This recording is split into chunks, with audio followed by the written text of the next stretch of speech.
Hello, pod smashers of the internet, and welcome to another episode of 80-bit pod smash.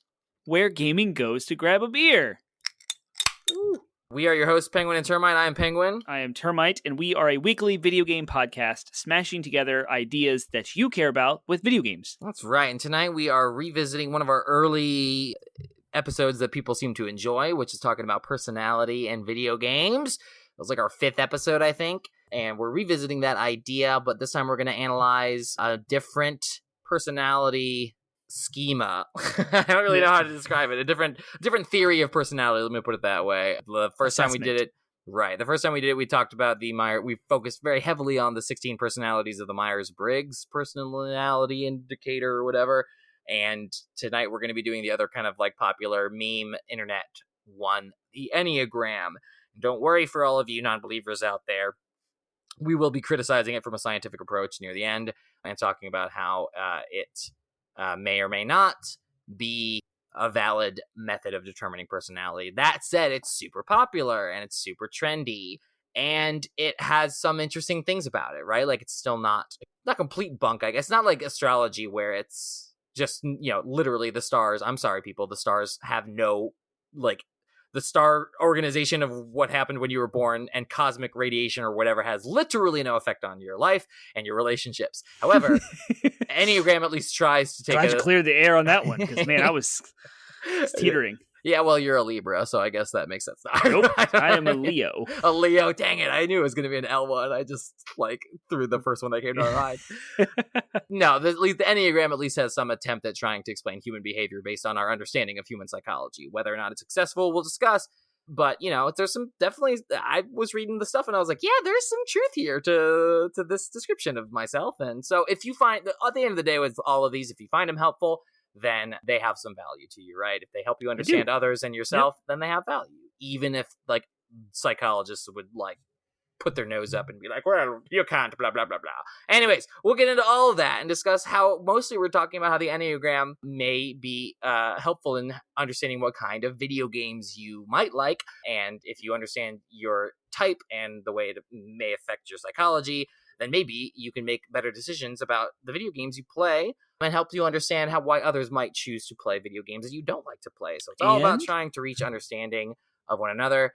And we'll get to all of that and more. Did you have another thought about that? I did. If you're stuck in a rut and you don't know what game to play, or there's a whole lot of stuff out there and you're not quite sure what to pick, and you don't even know what framework with which to pick, your Enneagram personality or your Myers-Briggs personality or your DISC personality profile might actually help you shape those thoughts and get you over that hump and get you back to gaming and be excited about video games again. Sweet. So let's talk about that and more later, because first we are where gaming goes to grab a beer. So what are you drinking? Give me the quick and dirty version.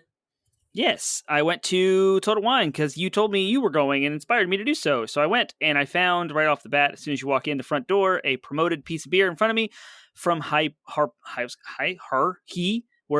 Harpoon Brewing in Boston, a place I've actually visited and had beer in person, called Dunkin Pumpkin. And it's called Dunkin Pumpkin with the logos of Dunkin' Donuts and the color scheme of Dunkin' Donuts, because Dunkin' Donuts started in Massachusetts and that caught my eye. And I was like, hey, Harpoon's good. I'm going to get this. So Dunkin Pumpkin is this.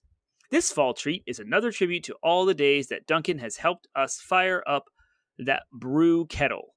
Cheers.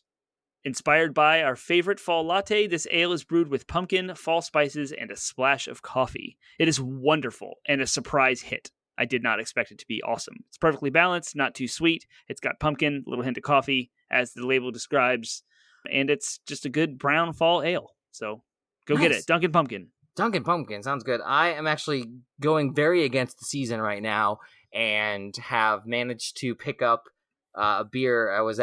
The short story is I was at Total Wine, happened to be up there with my wife, and popped in there, grabbed some beer. One of those things I could not resist because it sounded so awesome. From New Belgium, I got a Dominga Mimosa Sour, which mimosas I love and sours I love.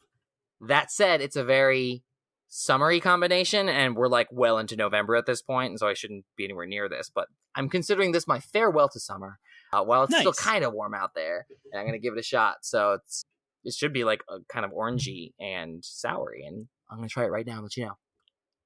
And New Belgium, they make Fat Tire, which is pretty regular. You can find that everywhere. So just oh yeah, this tastes like a mimosa. Like there's no other way to describe it. Like it tastes like orange juice and a little bit of alcohol. Very sweet, fantastic, delicious. So if you want a mimosa but don't want to spring for a whole thing of champagne, then just try this New Belgium Dominga Sour. So mimosa sour. So all right. Well, is there anything you want to discuss before we jump into things? You say on various podcasts and discussions about my trophy addiction, and I think when we get into Enneagrams, we'll talk about it more. But I like to spread my trophy, my opportunities of collecting trophies out. So I do regularly play on my PlayStation 3, my PlayStation 5, and my PlayStation Vita. And I had gotten my original launch model PlayStation 3 fixed for a second time, and was playing something I played to choose. I chose it because it was a stress test on it to see if it would break. And it's Call of Duty Ghosts, which I haven't played a Call of Duty game in forever. And the campaign is like 5 hours. It's ridiculously short, and it's a good stress test because it's a cross-gen title, and it really pushed the hardware of the Xbox 360 and the PS3 at the time. So I was playing through it, earning trophies quickly, which I love, and it died again. So the PlayStation 3, it died, the whole thing? The launch model one, it has a yellow light of death for the third time. Wow. So it needs to be taken apart and reflowed, if you will, or whatever to fix it. So I hope to get it done. The problem with all of that story is that the disc is still in there and I can't get it out.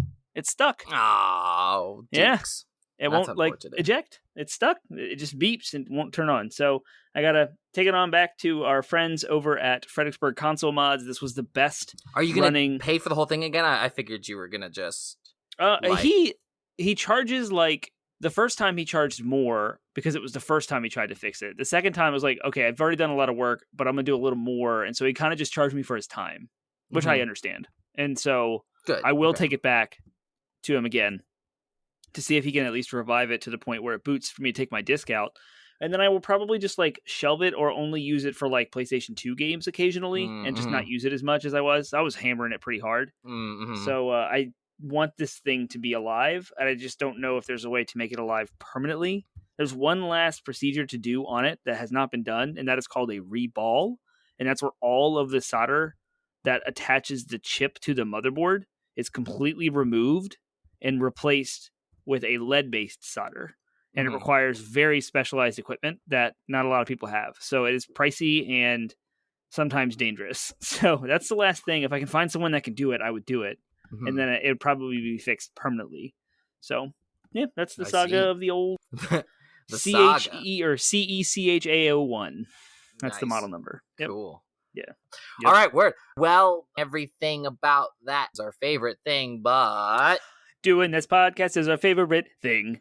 Doing this podcast is our favorite thing. I almost, like, belched on thing.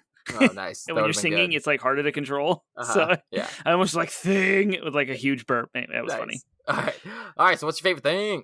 Favorite things is a little segment of our show where we like to discuss something that we partook of, that happened to us, something we're digging this week, something cool, shallow, or deep. It doesn't really matter. And I'm choosing kind of a more sentimental one.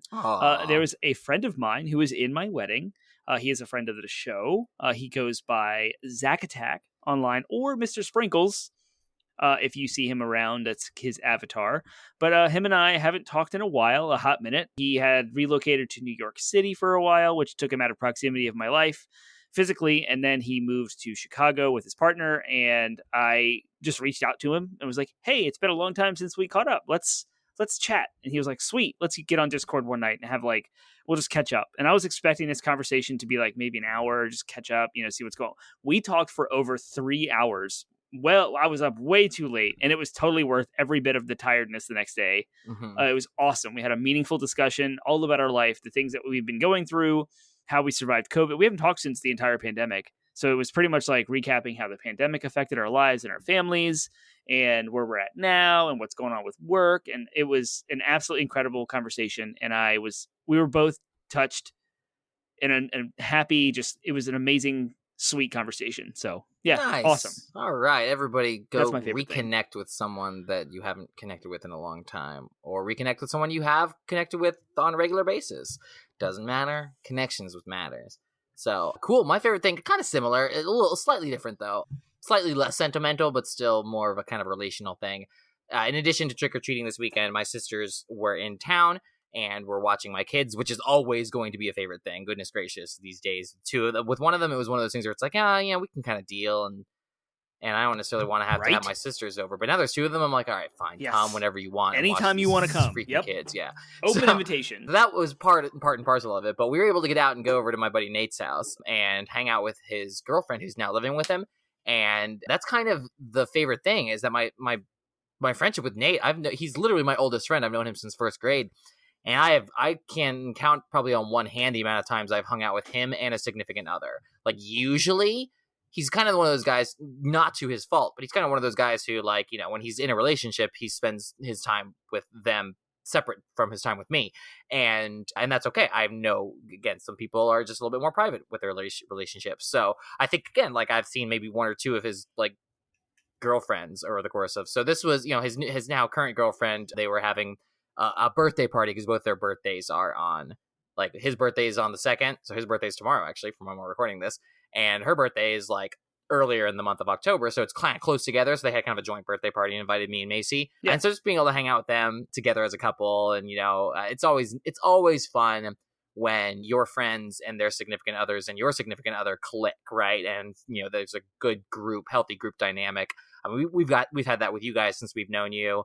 And it's always more fun to hang out. But, you know, again, we also met you as a couple, and we were a couple already, right? So it's one thing when it's like your friend you've known forever and their significant other, and then your significant other who are also just kind of getting to know each other, and everyone's kind of getting to know each other, and it clicks and works. And we had lots of liquor and food, and he made ribs that he was so worried about how his ribs are going to turn out, that he also cooked steaks just in case. So just in case his ribs sucked, you know, at least he had steaks, which he knew he could cook well. So I'm like, dude, you didn't even need to worry about it. The ribs were fine. The ribs were great. So we drank liquor. I got a little drunk. It was my wife drove home. It was awesome. I had Moscow Mule, and I had what's it called? Shoot, Woodford is it Woodford Reserve? I think it might be Woodford that's a bourbon. Reserve. Yep. Yeah, and then there was another one that I had. I don't remember off the top of my head because I was drinking, and it was awesome. So, so that's my favorite thing. Was just, you know, again, all of the little takeaways. If you have any propensity for cooking meat and think that you're not as good or not going to make something well because you're unfamiliar with the meat that you're working on, screw that negative self-talk. Just make it, because you're probably going to make it awesome, just like my buddy Nate did. So with the ribs, so sweet. And I'm hungry. You know, and then hanging out and getting to know significant others is great. So those are favorite things. Love it. Brings us to our last segment, which is Hey guys, Penguin here. Sorry for the posthumous interjection here, but we realized while editing this episode, not only did we have a lot of ground to cover in this episode about Enneagram personalities, but we also realized that much of our conversation and banter and DLC were actually centered around trick-or-treating, because it had happened for us just this week.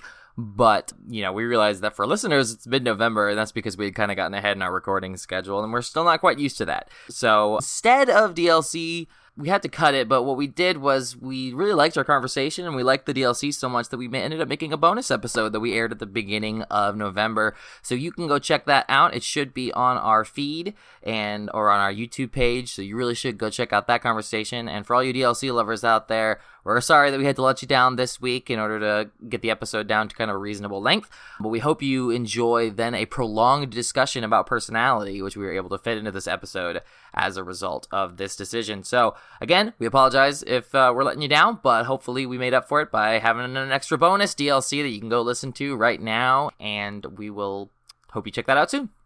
Sweet. All right. We are talking about personality tonight. We are talking about this thing that we all recognize is a thing, but it's so hard to pin down the broad strokes of. It's so hard to categorize, like what are the different broad categories of personality? Because when when push comes to shove, there's always weird exceptions because people are people. And like personality, even though it's something that we all recognize as a thing, it has so many different contributing and confounding factors, right? Like your personality is affected by your genetics. It's affected by your upbringing. It's affected by your socioeconomic level. It's affected by so many things all contribute this thing that we call your personality. And I guess let's start there. What is your personality? I think that in general, people define it as this like thing that kind of dictates how you'll behave or react given any circumstance, right? Any psychological stimuli, your personality will sort of determine how you react, or how you respond, or how you will behave in that sort of psychological circumstance. So it can be everything. The circumstances can be everything from like what you do if you lose your job to just what you do when someone tells a joke, right? And those reactions or those behaviors are, we'd say, oh, they responded that way because of their personality. So it's a very complicated psychological topic. Every facet of the human heart, mind, soul, decisions, interactions, relationships, and like, what do you call your mannerisms to the things that stick with you, your memories, and how you remember and interpret the world,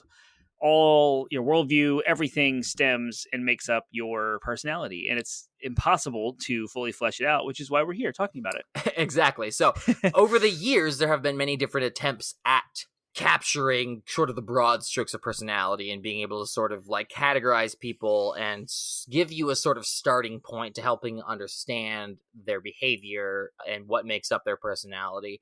And nothing has sort of been solidified, codified as the single way of measuring or understanding personality. And there have been many attempts over the years. So again, a lot of this ground we covered in episode 5 of our show, but we're 200 some episodes later, and we're revisiting the idea because it's so much bigger than we could have ever talked about in one episode. But so last episode, again, kind of a recap. We did try to hit, I think, on some of the other personality types, but the one we landed on talking about the most was the Myers-Briggs indicator type. And so there's other kind of theories, though. There's other kinds of different ways of thinking about personality, and so we're going to be talking about one of those. But again, last time when we talked about it, it's still kind of one of those things that's all of these are fairly useful for video games because video game personality, video game like preferences are all kind of subjective anyways. And so whatever framework helps you best understand your tastes, it really is. It doesn't need to be this like hard science, right? It doesn't need to be this empirical, measurable thing, because if you tried to like analyze your taste that way, then I think that you would die inside and stop liking video games altogether, right? Because it is sort of a loosey-goosey thing. So that said, personality, again, just like a kind of final nail on this coffin, final tap on that point is kind of considered a soft science just because there are more acceptable models out there and there are less acceptable models out there. And then there are also like the popular models, right? There may be ones that scientists turn their nose up at, but like you'll find BuzzFeed articles for days about, and Enneagram is one of those. And so it's kind of a soft science in the sense that it's not, or a pseudoscience, as some people might, criticize it, in that, like, again, there's not really an agreed upon thing. But there was a time where psychology as a whole was considered a pseudoscience. That is true. So it's an ever-evolving field, and, there's room for growth and more understanding. And so I don't begrudge any, even if it does kind of land in the realm of pseudoscience, I don't begrudge any of these researchers for trying to understand it and making an effort, because I think the better we can get at understanding personality, the better we can get at understanding one another. And that's so important in a society that requires a large amount of cooperation. It does. So, all right, that's my rant. Do you want to take it from here? Yes, back in episode 5, we specifically focused on the Myers-Briggs paradigm, or the method of which you approach personality to answer questions such as why do we choose to play specific games, what particular factors make a particular genre or even a particular game more appealing to us than other. And we fleshed that all out. And now we're going to focus on the Enneagram personality perspective. It's a little bit of a different interpretation of what personality is, and we're going to be answering pretty much the same kind of questions about it, except approaching it from the Enneagram perspective. So the nice thing is that there's only 9 like only categories compared I to guess the there were 16. 16. Yeah, exactly. So there's like just about half of the amount. So what we're hoping to have time for is to go through each type and briefly talk about what video games we think those types would enjoy the most. As opposed to Myers-Briggs, we kind of had to be, a little bit like, we had to hit on a couple that we thought like the various binaries. Like we were like, if you're more introverted or extroverted, you probably like these blah, blah versus these. We won't have to do that with this one. We'll be able to talk about the actual types themselves and give a brief overview of each one. We're hoping to have time for that. So in that spirit, then let's just do a brief explanation as to what Enneagram is. We keep saying this weird A word, and and you don't necessarily know what it means. So I'm going to take this blog post from the HRDQ store. I have no clue what it is, but it makes sense, and it does line up with some of the other things I saw. So it actually walks through the three big ones, which are Enneagram, Myers-Briggs, and DISC. And I do want to run through each of them and why they're different. The Enneagram personality assessment determines personality type by identifying an individual's primary motivator through three core values, the head, the heart, and the mind. So it's more internalized and looking at your motivations for things, why you do the stuff that you do, and how you process things internally. The Myers-Briggs personality assessment determines personality type by identifying an individual's preferences in how they interact with the world, how to process information, how to make decisions, and how they require structure. So it's a little bit of a different angle at looking at personality. It's a different aspect of it. So I don't think, yes, there's a lot of, if you drew a Venn diagram, there'd be a lot of overlap here, but there are that's the funny thing about personality is it's such a broad definition of the thing itself that like, of course different people are going to interpret what they think personality is most determined by, right? I think I told Macy, I told my wife today, I was like, the funny thing about personality is like, the people studying it all have personalities. And so therefore they have different things they value and different things they think are priorities and ways they interpret the world. So sorry, there's one more though that you said. And the last thing about Myers-Briggs is what it boils down to is it boils personalities down to a matter of our preferences. It does not measure traits, ability, or character. So that's kind of the limitation of Myers-Briggs. DISC is the other one. The DISC personality, it's DISC, personality assessment determines personality type by identifying an individual's behavioral expression of emotion, which falls into the four categories: dominance, influence, steadiness, and conscientiousness. The goal of that is to outline the ways you are most likely to react in certain situations.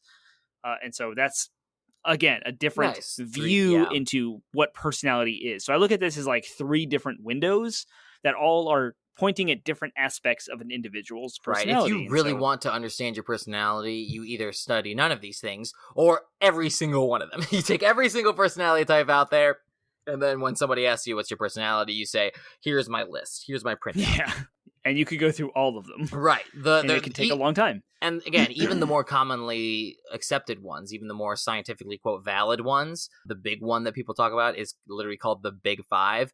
It, too, is not without its criticisms. That one is criticized most often for being limited in scope. The way I heard it explained was like, it's the psychology of the stranger, in that the only things it measures are the things that you would be able to identify in a stranger. But the part of our psychology and personality is determined by things that we would do in an intimate relationship that we wouldn't necessarily present on the outside to strangers. And so, so there's not any really good, valid way of doing this. And maybe that's part of the problem, is maybe they need to start studying these things from a more narrow point of view, as opposed to trying to define personality, which is maybe indefinable based on its own definition. Okay, cool. Moving on, though, that's great. A great descriptor of Enneagram. So focusing on Enneagram, it comes from the Greek words ennea and gramma. Ennea meaning 9, gramma meaning drawn. And got its origins, so there's so many different debates about where it's really or derives from. But there's a psycho-spiritual teacher, a Bolivian psycho-spiritual teacher named Oscar Ichazo from the 1950s, who kind of, whatever his teachings were, kind of formed the basis of it. And then it was further elaborated by a Chilean psychiatrist named Claudio Naranjo from the 1970s. So it's got kind of two origins that kind of combined form the kind of modern understanding of Enneagram. So high level of how it works, there's these 9 personality types. They talk about how everybody has aspects of all 9, right? You could read all 9 of them and say, okay, well, I kind of have a little bit of this, a little bit of that, but there's going to be one that resonates with you the most, and that's your so-called dominant type.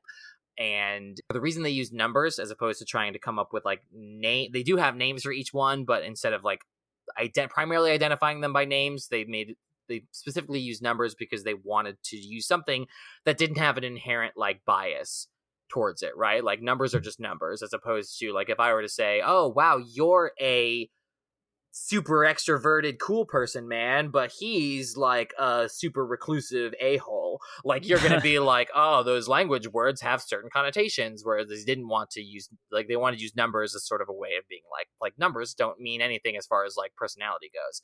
Although ironically they miss out on the fact that like, yeah, no, numbers are super significant in human psychology. Like people are like, there are people out there who'd probably be like, I think that I probably identify most with the 7, but like 7's an unlucky number or whatever, and therefore I don't want to actually identify as a 7, right? There's weird psychology around numbers and numerology as well that I think that I was like, I'm not sure I agree that numbers are insignificant. Also, just there are some people out there that will just literally look at it at face value and be like, well, 9 is higher than 1, so I must be a 9. And it's completely wrong thinking. Yikes. So anyways, They say that your dominant personality type, Ennea type or whatever, doesn't change. I disagree with that as well, because I'm like, well, I feel like, again, personality is partly dictated by our experiences, and I feel like there are certain experiences that might cause you to literally change your personality depending on, like, if you're heavily traumatized growing up, you may be genetically predisposed to being a 3, but that might change you into a 7 or whatever because of your trauma, right? So there's some things I disagree about it, but they say it's not supposed to change. We're going to focus mostly on those types, those 9 personality types that they describe. There's so much more involved in it, though. There's this whole idea of like wings, where like the types next to your type have like an influence on, like, you're most likely a mix between the 2 types border you as well. Those are the 2 types that have the most influence on you. There's this whole idea of centers, where like all the types are kind of grouped together based on what their like core fear is, and it's all because, again, this is based off of motivation. The entire personality paradigm is based off of what motivates you, and the 2 things that motivate you most at a core level are your desires and your fears, or your desires and your negative emotions. And so they make a point to kind of focus on one of the things I like about Enneagram is they make a point to focus on the things that like your personality does well, while also saying, hey, but here are some pitfalls and some obstacles that your personality type has to deal with. So if you're interested in it more, we're going to kind of go over the 9, and if you find one that resonates with you, then you should totally look more into it if it's something that you think you would find helpful. If this whole thing just screams of pseudoscience and you don't want anything to do with it, that's fine.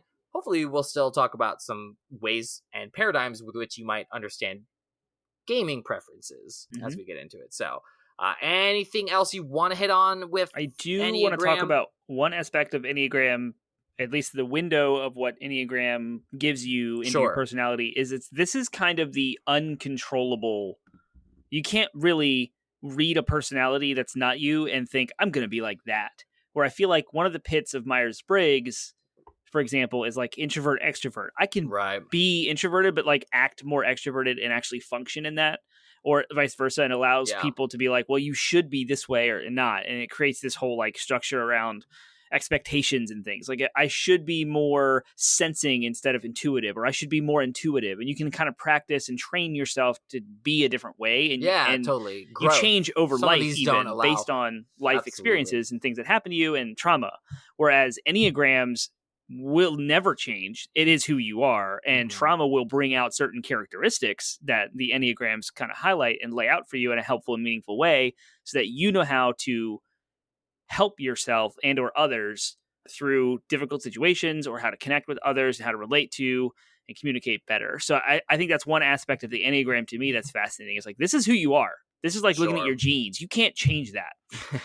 Yeah. Well, and they make room for that, though. I mean, I think one of the big problems with the way that a lot of these things have been applied is exactly what you're describing, is this idea where you're like, oh, I am this, and therefore I shouldn't be expected to behave in this different way. People use it as excuses all the time, and that's literally not what the proponents or the psychologists who back this stuff and research this stuff, that's not what they're saying. Yeah. What they're saying is that like there are certain circumstances where a type 9 might act like a type 3, right? And or whatever. Or even Myers-Briggs says there are certain circumstances where someone more, with a thinking type might make a decision based more on feeling. All of them do that because all of them understand that humans are complicated and more than personality affects our decision making and our actions and behavior.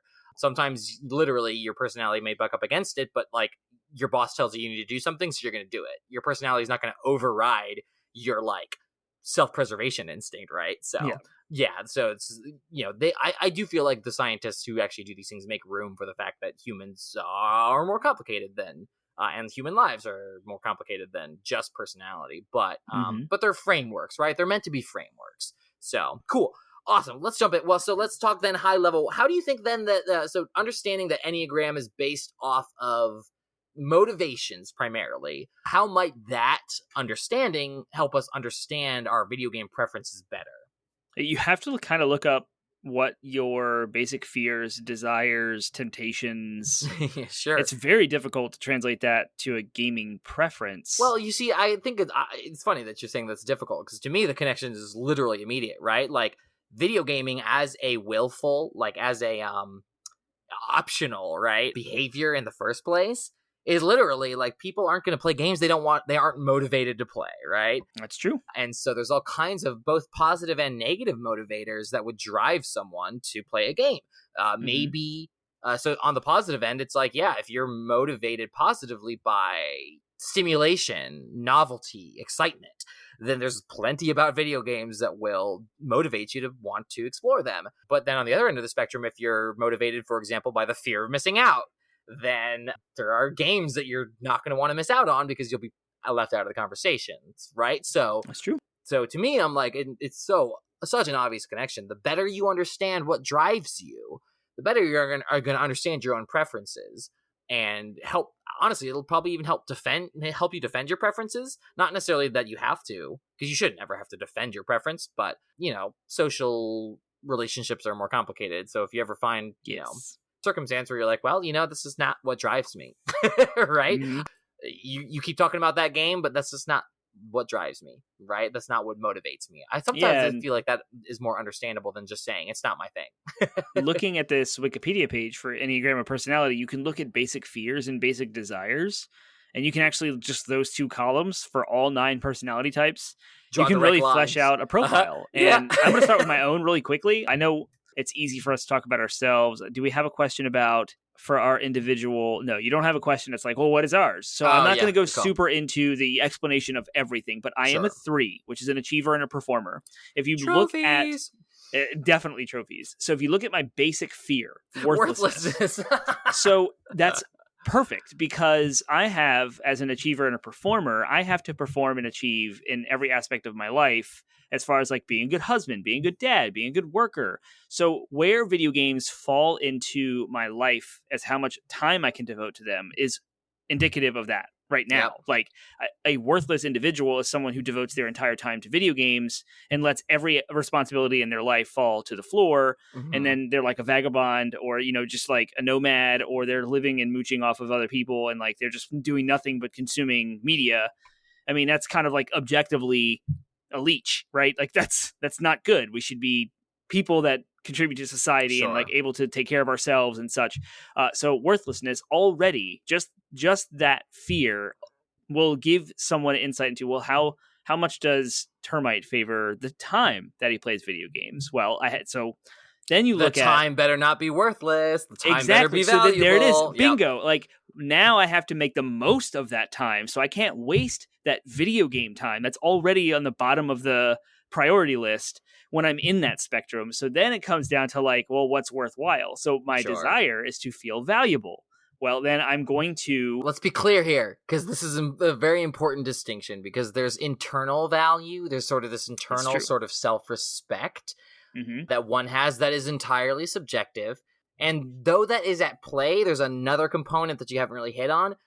the Enneagram 3, based on this description that you're looking at, even just this chart where it's like one word, one sentence answers on Wikipedia. Yeah. It's an external focused thing. You don't just have to feel valuable, you have to prove that value to others. Yep. And that is where the trophy thing comes into play. That is where it's literally called the Achiever, is the sort of role name they give it.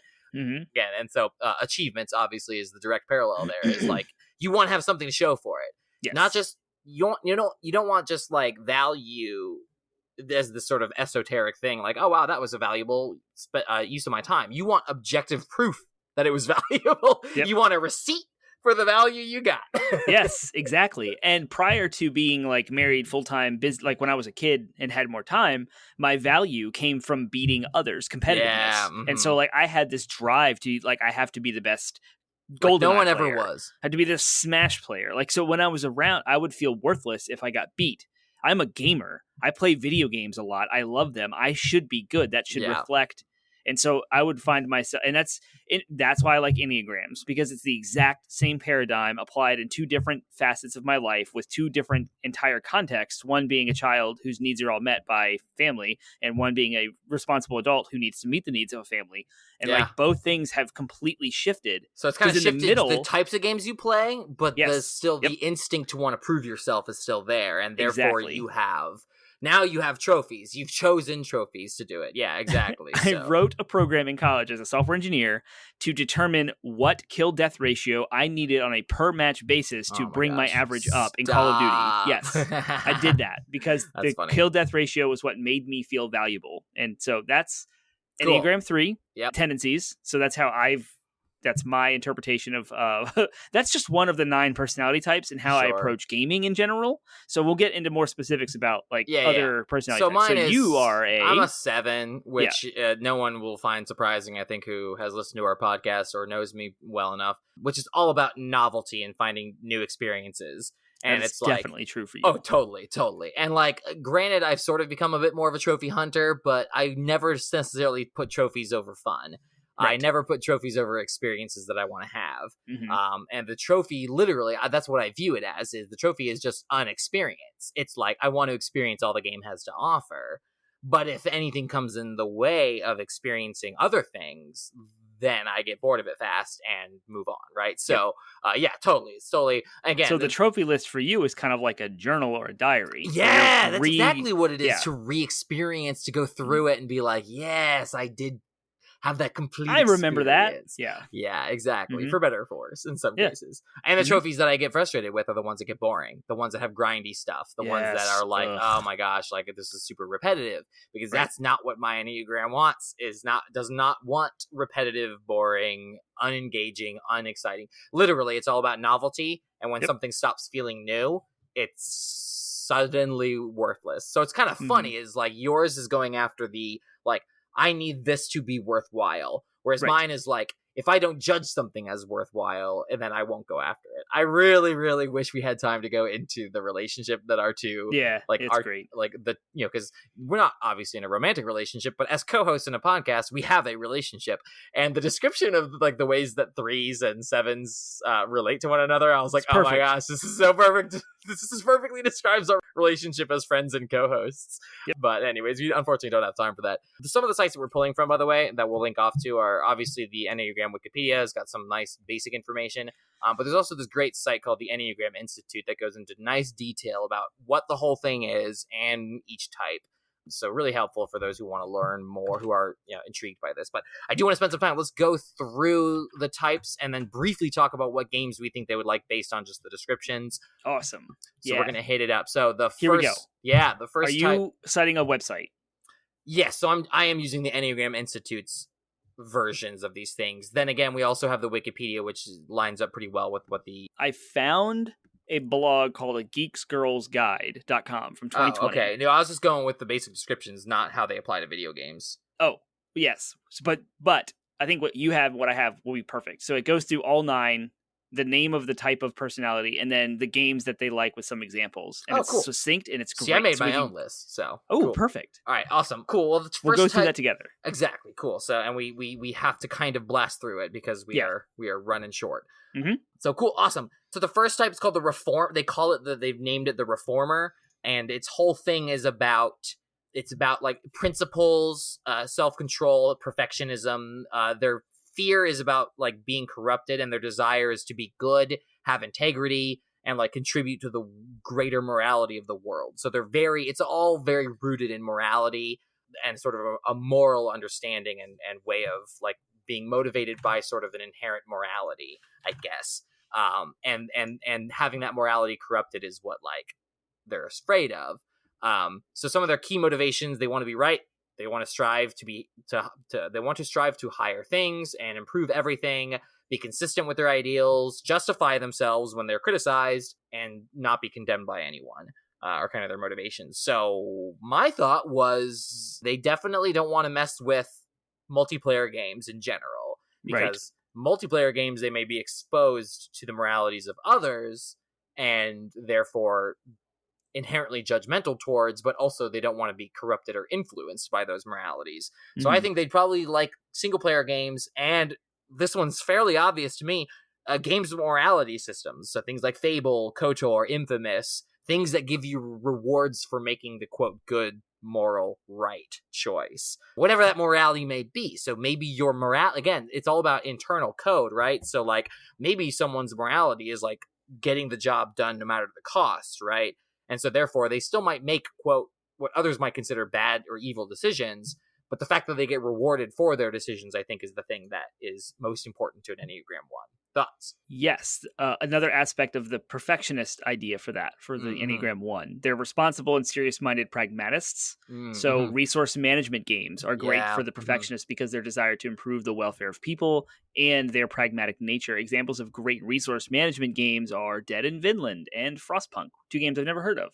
Oh, Frostpunk. Maybe Civilization. I have a free copy of that. Yep. So games like that for the perfectionist. I think that is a different aspect of the same coin. I also think like Cyberpunk, KOTOR, etc., like you mentioned, like morality systems, which have more deep, engaging moral conundrums and things that you have to weed through. I think of the Telltale games and like some of the decisions you have to make. Even Guardians of the Galaxy just came out. Like you have to make dialogue choices. I feel like ones love to like in their mind judge of the other choices that they didn't make, but be like, I'm so glad I didn't make that choice, and get a lot of satisfaction out of it. And that's not, again, like a negative thing at all. I think that's what gets you excited. So if you like games like that, maybe you're a 1 and should look into more games like that. So, all right, number 2 is called The Helper, and as is self-explanatory, I think on that, their whole motivation is wanting to help others, but it comes from a desire to be loved, to feel like they're wanted and worthy, and therefore their fears are fears of being unwanted or unworthy. Their motivations are to be loved, express their feelings for others, to be needed and appreciated, to get others to respond to them, and to vindicate their claims about themselves. I feel like co-op multiplayer games, like at a high level, are what they're into. Anything that has an ensemble mentality to it, where like it's complementarian, you have roles. I think tanks and healers, helpers, or Enneagram 2s, I imagine, are very self-sacrificial in their own minds. So being like, I'll have less fun so that the whole group has more fun, I think is I imagine very much a Enneagram 2 kind of thing. So therefore, games that have roles like tanking or healing, I think would be great for them. And even if they're not MMOs, I think any game that has sort of an ensemble cast where each character fills a role and you feel like you're helping the characters work together as a team. So I think of games like Final Fantasy, like any JRPG really, with an ensemble group, or games like Dragon Age, where you get to kind of put together a team that has different roles. I feel like those kinds of things, everyone doing their job to make the group work together, even if it's a single player game, I think are the kinds of games that 2s would like. Yes, and the other aspect of that is the giver. So that's also number 2, the giver / helper. Givers are highly empathetic, caring individuals who put others' needs above their own, as you mentioned, have intuitive abilities to anticipate the emotional gaps of others and support them. So co-op games, of course, as you mentioned, are perfect, but specific ones like the ones that include working together. So Overcooked, where you're playing together. It's not really competitive, but you are working together in an efficient, methodical way to succeed at a certain goal. And then other like Castle Crashers, which I've never played. Apparently, I also love Castle Crashers. Yeah, it's just another co-op game. So I also think of A Way Out, which is the Prison Break game by Yep. Hazelight Studios, Oh, and its yeah. successor. It's not We Happy Few. It's No. It Takes Two. Yep. Yes. So those games would be great for an Enneagram too. Cool. I don't disagree. All right. So my list calls number 3 the Achiever. Yep. And we've already kind of hit on it, so we don't need to do more. But again, they're all about, their basic fear is being worthless, their basic desires to be valuable, key motivations want to be affirmed, want to distinguish themselves from others, to have attention, to be admired, and to impress others. Therein lies your achievements. You just described me. Right. Any game, though, I would say it doesn't necessarily have to be multiplayer. It could be single player, but really any game or platform that has some kind of accolades, cosmetic rewards based on merit, competitive games with ladders, something where it's objective that you can point to and say, I'm better than you. or if not, I'm better than you, then just simply say, look at what I have accomplished. Yeah. And admire me for it, right? So that's kind of that core motivator. So tons and tons of examples we don't need to get into. I think we can move on because you already kind of hit on some of them with your sort of spiel about yourself. So yeah, but this website has suggestions I've never played, which I thought was interesting. Okay, hit it. So the Choices Matter / turn-based strategy games are good genres for achievers because of their desire to be the best and make the best decisions. XCOM 2 and Disco Elysium apparently are 2 good choices. So there you go. I've never played either one of those. You should have XCOM 2 in your I do. Play Plus yeah, collection. I have. I have XCOM 2. I actually have XCOM 1. I purchased that because of an upcoming teaser. We might be doing some things to revolve Fire Access later in our show. Mm-hmm. So I bought a copy of XCOM 1 to get into it. And I guess I'm going to love it, according to this. So, and Disco Elysium, I've always heard good things, and it just came out to PlayStation. So I guess I'm not sure I need to pick that up. 100% agree with Geek Girl here, but maybe she knows the Enneagram better than I do. So yeah, which is fine because literally all I know about Enneagram is like the research I did tonight. So right. All right, that's it. Number 4, individualists. They are very introspective, sensitive, self-absorbed are kind of some of the keywords there. Their basic fear is that they have no identity or personal significance, and therefore their basic desire is to find themselves and their significance and to create an identity for themselves. Motivations are they want to express themselves and their individuality. They want to create and surround themselves with beauty, to maintain certain moods and feelings, to withdraw, to protect their self-image, and to take care of emotional needs before attending to anything else. So I think of immediately as far as video games go, once again, single player. This is a very withdrawn, quote, introverted type personality type here. So you don't necessarily want multiplayer and the complications that come with social interactions to interfere with that. Therefore, single player games, and specifically I think games with certain moods or atmospheres that fit the Enneagram 4's taste. Themes and characters that resonate with them. I think of games like Sea of Solitude, God of War, Senua's Sacrifice, Last of Us, any of these very heavy games with deep character development and motivations, while also maintaining very specific moods and atmospheres. They don't always have to be like sad either. That's why I threw God of War in there, where it can be this very deep, powerful story and mood and vibe.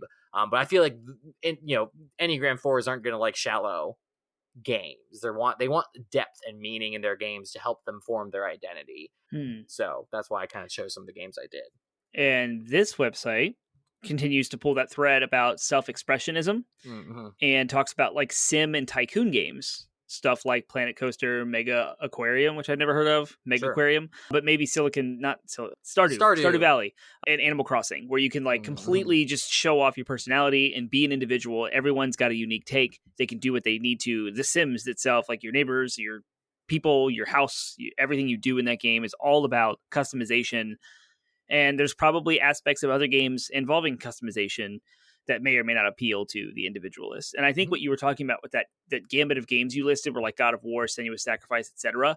I think not every individualist would like every one of those titles. Yeah. Right. But if there's one of those specific games that does highlight their unique aspect that they can relate to and feel represented, then they're going to really sink into that. Exactly. So it's not like they would like the full spectrum, but it's going to be... I chose those games as examples of the kinds of games, but absolutely it's going to be about resonating. What I meant more was like games that focus on deeper things while also maintaining a very specific atmosphere and mood. But that atmosphere, like I said, that atmosphere and mood doesn't have to be depressing or like solemn. It could be vibrant and beautiful. Feel seen. Exactly. So All right, the next one is your wife. Yeah. Enneagram 5 is the investigator. Their whole thing is about researching, discovering, uncovering, very perceptive, cerebral. The basic fear of 5s is being useless or incapable, and their desires to be competent, capable individuals. They want to possess knowledge and understand the environment,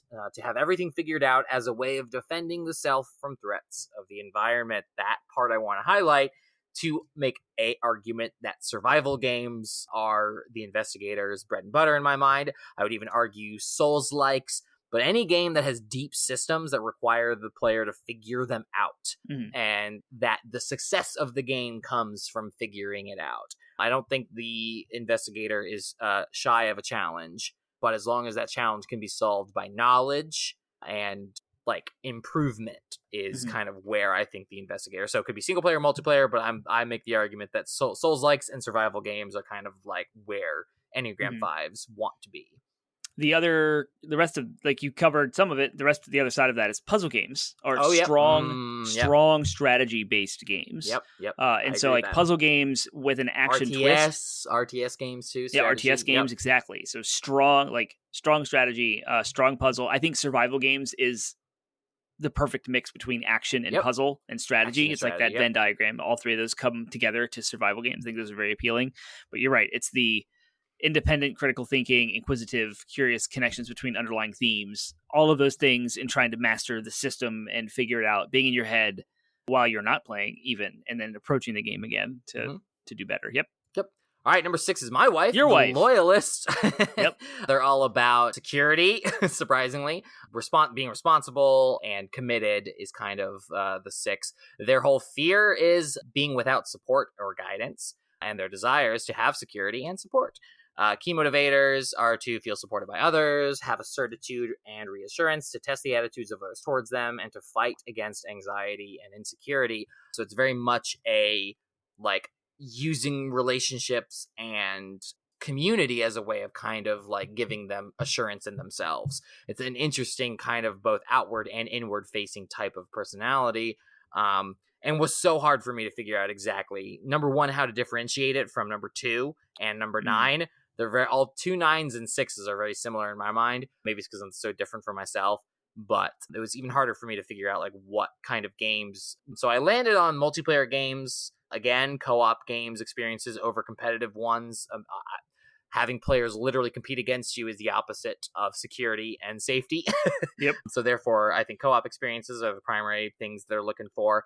I added couch co-op. I feel like numbers 6s would be more satisfied in literally having the relational security of having an experience together and working together towards something literally right next to one another. So I think so there's all kinds of games that support that, but also games with strong supportive communities. I think for those who don't necessarily have access to couch co-op experiences, games that have communities. I think of Final Fantasy 14, where the community is their reputation is being really supportive of one another and helping new players and stuff like that. And then also games, I think, with good accessibility features and quality of life. The kinds of games I think they would hate are challenging games, because challenging games, the kind of the opposite of 5s, whereas 5s are I want a challenge because I want to test my knowledge. 6s are challenges, hard games would genuinely upset my sense of security and safety and well-being. Therefore, games that have great accessibility features that allow them to customize the experience to their comfortability level, and games with great quality of life features that make it less hostile and all that, I think, are what 6s would be into. So, yeah. Thoughts? This Geek Girl's Guide actually give me Geek Girl's thoughts. Yeah, survival games actually fall here. Interesting. Security, commitment, and a sense of connectedness with a group are what drive a loyalist's actions. Stand strong by the people in their lives have earned a spot in their hearts. Seeking safety, loyalists value those who can reassure them of their importance and connection, which you kind of said. Survival games sound counterintuitive, but they work for loyalists' need to seek safety and find connections. Don't Starve and Astroneer are both good options for survival that don't go too much into horror. That's an interesting point. Yeah. And I think that definitely I can see it on the tail end of the experience.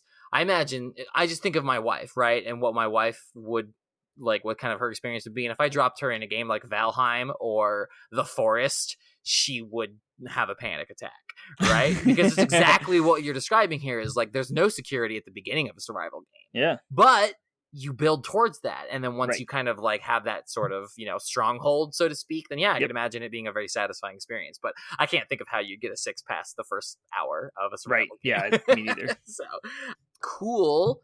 The next 7. one is 7, me, and we don't have to spend too much time. Sevens are called the enthusiasts, according to the Enneagram Institute. Here, they're variety-seeking, novelty, spontaneous, scattered. Our basic fear is our fear is of being deprived or in pain. So there's sort of a pain, conflict avoidance aspects to our personality here. Our desire is to be satisfied and content and have all of our needs fulfilled. And so when you can imagine that at a gaming level, it can get kind of complicated. It does get complicated. Our motivations are to want to maintain our freedom and happiness, Will Shaper, to avoid missing out on worthwhile experiences, and to keep themselves excited and occupied as a means to avoid or discharge pain. So, yep, I'm guilty of all that. Yep. But yeah, I mean, literally, as far as like suggestions for sevens, literally anything and everything. My kind of thought and my experience is like, shoot for games that are less than 100 hours, right? Because games that get over 100 hours are games that will eventually get repetitive and boring to an Enneagram 7. Playing the same game for too long will get boring, but if a game has lots of gameplay variety within it, that is a game that could extend its life cycle if it's got enough variety of gameplay. And an example of that is a game like Nier Automata, right? I loved Nier Automata. It did actually ironically take me a while to get into it, but the fact that yes, it has multiple playthroughs, but those playthroughs are different each time. For an Enneagram 7, that's like, ooh, that's intriguing. To the point where like the last playthrough is an entirely new game with the rest of the story in it. But on top of that, the variety of gameplay. Half the time you're playing like a hack and slash Devil May Cry clone, but then the other half of the game, it's like a twin stick shooter or a platformer or a bullet hell, exactly. And so it's got massive variety of gameplay even within the experience itself. So that's my Enneagram 7 rant. Yeah, a Geeks Girl adds, and you kind of contradicted this a little bit, but I think it's a good way to look at it. Open world games are perfect for curious and energetic enthusiasts. Their playful nature and desire for experiences will keep them playing these games and loving every second.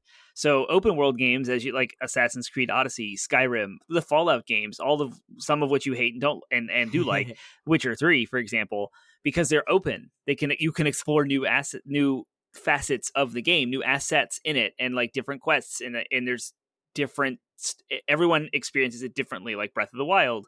And so like that's actually an interesting perspective if you drop a 7 into a single title. If you only got to pick one game, it's probably going to be something meaty and big, and you can experience a lot of different things. Absolutely. And the distinction there, where I would elaborate on her point, she's not wrong.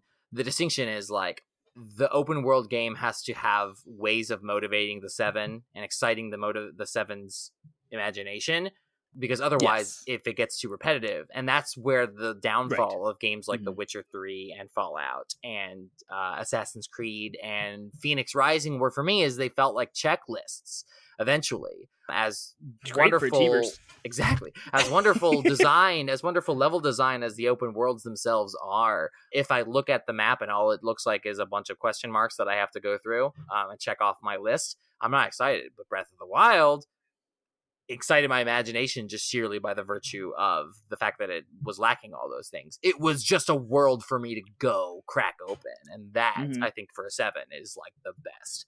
So Borderlands and Bloodborne, you can continuously replay Diablo 3. You can play them over and over again with different builds and get an entirely different experience. I was going to say that. Yeah, builds are a huge thing for a 7. Is being able to have a different experience with the same game is big deal. So cool. Yep. All right, 7s. Oh gosh, we're running out of time. 8s. Only 2 left. So the 8s are challengers. They're called. They are defined by their desire to protect themselves and be in control of their own life and destiny. Their basic fear is being harmed or controlled by others. So they're a very domineering, confident, decisive, willful type.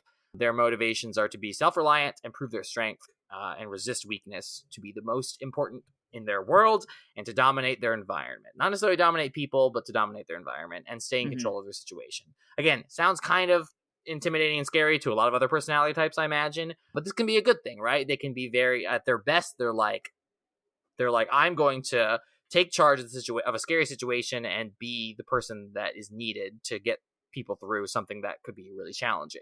Yeah. You can see though how sometimes I imagine they are hard personalities to deal with, But again, we don't want to crap on anyone's personality because it's just a difference. It's the whole point of this whole thing is understanding people. Yep. I actually fall into a challenger a lot, which goes into the Enneagram idea where like 8, 9, and 1 are right next to each other. And so 8 and 1, I'm sorry, I'm a 3. Yeah. No, you're right that there's like connectors between the two. There's like a triangle where it's like you have a lot of similarities with like 2 other types. But well, anyway, so I think that as far as video games are concerned, I'm thinking once again multiplayer, but this is the PvP type, right? Like this and 3s like you are the ones you're looking at, like multiplayer PvP competitive esports. But again, if you're looking at single player games, hard games, this is another one where they view Souls-like from a different point of view from the 5. The 5 wants to use their knowledge to accomplish overcome the challenge. 8 just wants to show that they did it and prove that they could, right? And then furthermore, again, competitive games, I think of also things like speedrunning is probably something that 8s would get really into, challenge runs in general. I also think 8s would make good leaders, raid leaders, guild leaders in multiplayer games like that, where there is something at stake where they need to prove themselves and put themselves in a leadership position where it's like, look how good I am at controlling these people, but that's not necessarily a bad thing, right? Look how good I am at coordinating this group to accomplish this thing. I very much see 8s in all of those kinds of games. Action is perfect for challengers. Their goal-oriented nature and ability to get right back up and back into the fight are great for this genre. Overwatch is a great example of a game that enjoy. Hades and Dead Cells are some good indie options, I agree too. with those as well. Yep, cool.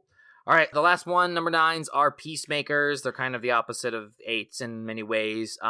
Their whole shtick is keeping the peace, right? At any cost. Mediating, counseling. So what makes them slightly different from 2s actually genuinely want to help people. If it came down to entering into conflict in order to make someone's life better, that's what a 2 would make that choice. A 9, on the other hand, would say, no, it's going to result in conflict. So they would ignore it, downplay it, whatever it would take to minimize the conflict between the people. That, whether it helps or harms someone, doesn't matter. It's all about minimizing the conflict. They want to keep the peace. That can play off as easygoing, reassuring, agreeable, complacent. Their basic fear is being separated, right? So that's what is driving that, is they're worried of being abandoned or separated from people. Their basic desires to have stability and peace of mind. And they achieve that by creating an environment that is peaceful. They want to create harmony in their environment, avoid conflicts and tension, preserve things as they are, and resist whatever would upset or disturb them.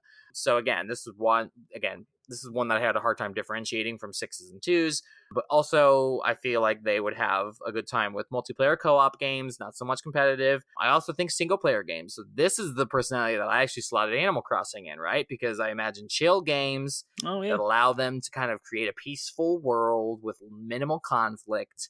That to me is what would be attractive to a Peacemaker. I think they would also enjoy role-based stuff, but as long as they can ensure there's no conflict, right? So if there's if they can get everyone to agree that like, okay, this person wants to play a tank, these people want to play a DPS, I'll fill in the healer role because nobody else wants to. But in order to avoid conflict, even if it's not my favorite, what I want more than anything else is to avoid conflict. But I think if role-based decisions suddenly became a conflict, now 2 people want a tank, and they're arguing about it, the Peacemaker, the 9, is suddenly averse to this entire situation, and Bex probably would try to retreat away from it entirely. So I think it's definitely situational. But I see, again, anything where they can kind of minimize the amount of conflict and create a chill, peaceful environment, that is what a 9 is seeking. Yeah, and you are on the money. So MOBAs are a good choice for Peacemakers because of their desire to work with the team and willingness to work behind the scenes. Yeah. The healer class would be a good choice for them. Sure, Dota 2 League of Legends is known for its lack of conflict. Oh, well, I know. They actually don't cite League of Legends here. It's actually Dota 2 and Smite are the 2 most popular options. And Rise of Legions is an indie option as well. Cool. But awesome. MOBAs. The friend of mine that this describes perfectly was on our show talking about MOBAs. So there you go. I think this is a great fit. Co-opetition Matt was the person I thought of as you were reading the description of what a Peacemaker is. I think it nailed him down perfectly. I think so. Yeah, it's good. And he was on our show talking about the MOBAs he loves to play. So I think this is a great. Yeah, word. Yep. All right. Well, that is all we have time for going through the types. We kind of hit on some of the last questions we had about exceptions Oh yeah, and we talked whether or about not that. it's we already hit on that. That was kind of my last point. We ended up hitting it off the top of the bat. So Yep. Again, take all of this with a grain of salt. We are not trying to put you in a box. We are not trying to predict your behavior or tell you that you have to act a certain way or have to enjoy certain games. But if any of this resonated with you, look into it more, and if it's something helpful for you, great.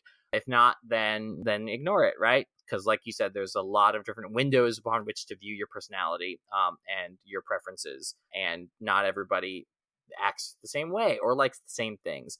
So we want to hear your thoughts on that, your responses to that. Do you think this is all pseudoscience BS? Do you think this is helpful? Do you think that did a certain Enneagram resonate with you, and then we described what kind of games you might like, and you suddenly said, oh, I've never tried anything like that, and now I'm interested in doing so because that really resonated with my personality and resonated with my experience. So I want to go seek after that. We want to hear that. We totally want to hear that feedback. So please, once again, Termite will remind you of where you can engage with us and interact with us if you have those thoughts.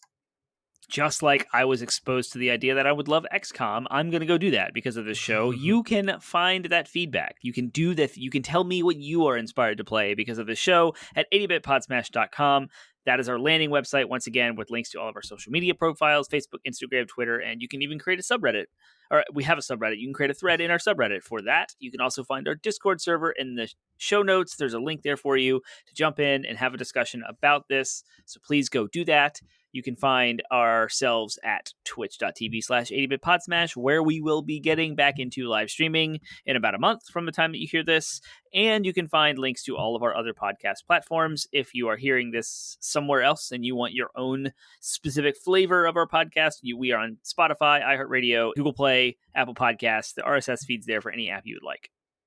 Sweet. I cannot believe that the next recording we're doing is our Thanksgiving episode, because right now Thanksgiving does feel like a few weeks away, but that's how recording ahead of time works. That's how it works. And we're trying to prep for your big move and the flexibility we'll have to employ for that. Yep. So that's our episode next week. It's going to be our Thanksgiving episode, and the aspect of Thanksgiving that we are highlighting, or the aspect of holidays in general, is family this year. So we're talking about family and gaming and how a family affects your gaming habits, or in general, how a family has sort of affected the industry and the culture at large. There's some it's weird, it's complicated, it's messy, just like Thanksgiving dinner. So hopefully we'll be able to get you in the mood, and hopefully we'll help you have a greater appreciation, or at least understanding of your family and how that relates to gaming next week. So we'll talk all about that and hopefully have a good episode for you.